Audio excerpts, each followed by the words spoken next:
Hi fellas, this is Al Ontal from Azura Events Management, event host and head event coordinator. Alam ko po na maraming hindi nakakaalam kung ano nga ba ang ibig sabihin ng RSVP. RSVP po ay isang French word na ang ibig sabihin ay Répondez-vous. English word naman niya ay please respond or kindly reply.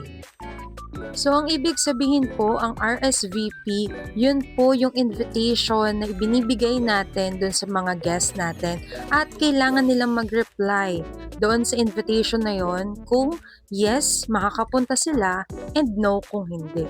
So, nasa sa inyo na lang din po sa mga clients or kung sino man po yung celebrant kung maglalagay din po ba kayo ng maybe na choice. Kasi baka hindi pa sila nakakapag-file ng leave or baka may time pa naman para mag-isip or baka may time pa naman para mag-respond doon sa inyong invitation. Pero much better po kung kami po yung tatanungin ninyo as head event coordinator, talagang mas okay po kung yes or no lang para mabilang nyo po agad kung ilang packs or guest yung pupunta na sure doon sa event ninyo.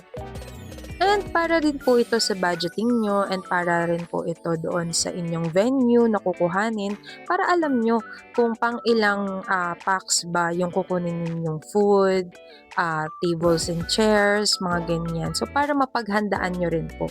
And ginaganap po itong RSVP or ang last reply po na inyong dapat tanggapin ay siguro mga 3 weeks before the event para doon sa finalization ng inyong guest list.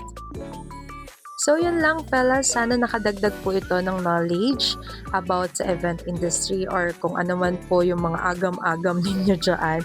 So if ever po na may mga questions pa rin po kayo, just comment below at para pag nabasa po namin yan at alam namin yung sagot, masasagot po namin through video. So yun lamang po, thank you, bye, ingat po, thank you.